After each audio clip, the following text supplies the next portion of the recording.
Здравствуйте, с вами Анастасия на канале Еда на любой вкус. Пирожки скороспелые приготовим сегодня с начинкой из картофеля. Тесто дрожжевое, но из него можно готовить сразу. Будет вкусно. Обо всем по порядку. Не забудьте проверить свою подписку на наш канал, чтобы не пропускать новые рецепты. И не забывайте, ваши оценки нравятся и комментарии – это лучшая благодарность для нас. Давайте начнем.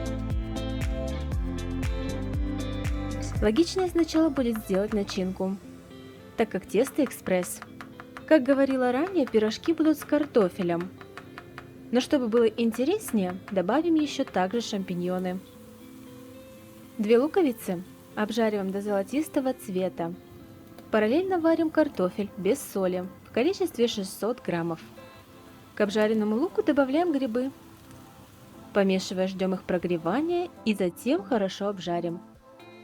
С готового картофеля сливаем воду, солим, перчим по вкусу, разминаем в пюре.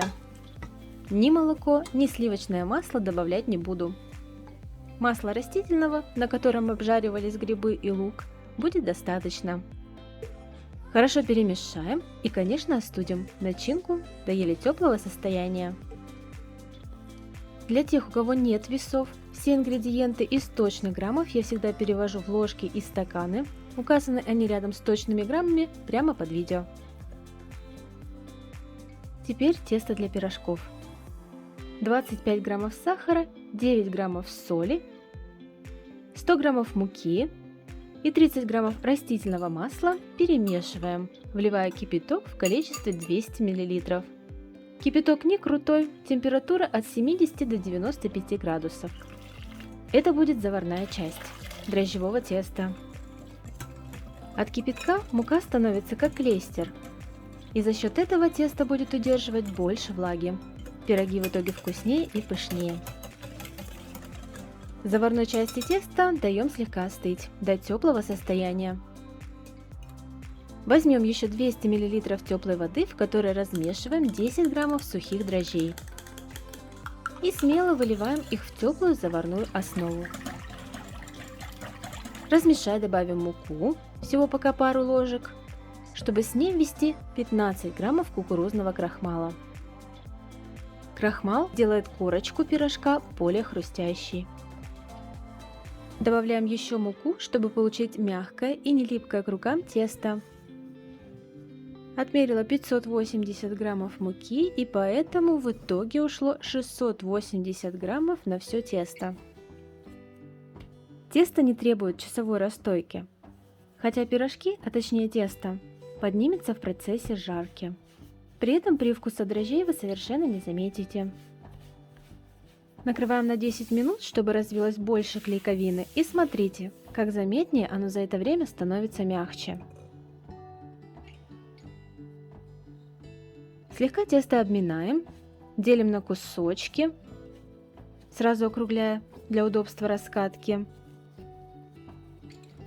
Края будут ровнее, ну а размер на ваше усмотрение. У нас будут большие пирожки, как вокзальные. Тесто прикрываем, чтобы оно не покрылось корочкой, и можно лепить пирожки.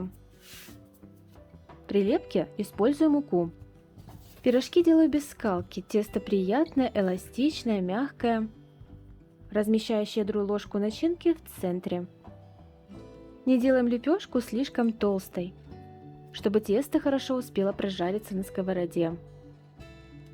Пирожки леплю обычным способом, а форму самого пирожка делаю плоскую. Скрепляем шов как можно ближе к начинке. Тесто не требует часовой расстойки, хотя пирожки, а точнее тесто, поднимется в процессе жарки. При этом привкуса дрожжей вы совершенно не заметите. И уже подготовленные пирожки раскладываю на хорошо припыленную поверхность. А лучше ее даже маслом смазать, так проще будет переносить пирожки на сковороду. Обратите на это внимание. И вот закончили лепить последний пирожок, сразу начинаем жарить с первого. Жарятся пирожки быстро. При этом масло должно быть хорошо уже разогрето перед первым пирожком, но не до дыма. Иначе верх просто сгорит, а внутри пирожок останется сырым. И не бойтесь, тесто не впитает больше масла, чем обычно. Всего переворачиваю их 3 раза. Нагрев средний. Пирожки с пылу с жару хрустят и кажутся ошибочно плотными из-за этой самой корочки.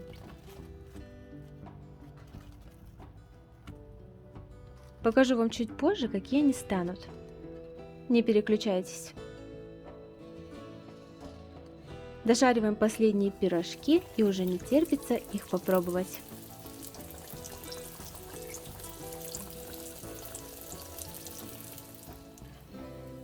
Кстати, вот эти белые вмятины получаются от пальцев. Это происходит тогда, когда мы переносим пирожок на сковороду. Тесто очень нежное.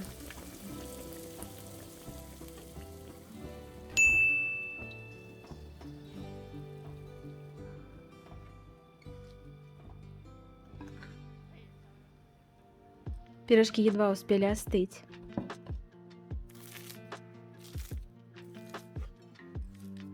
Тесто тонкое, хрустит, но заметно пористое.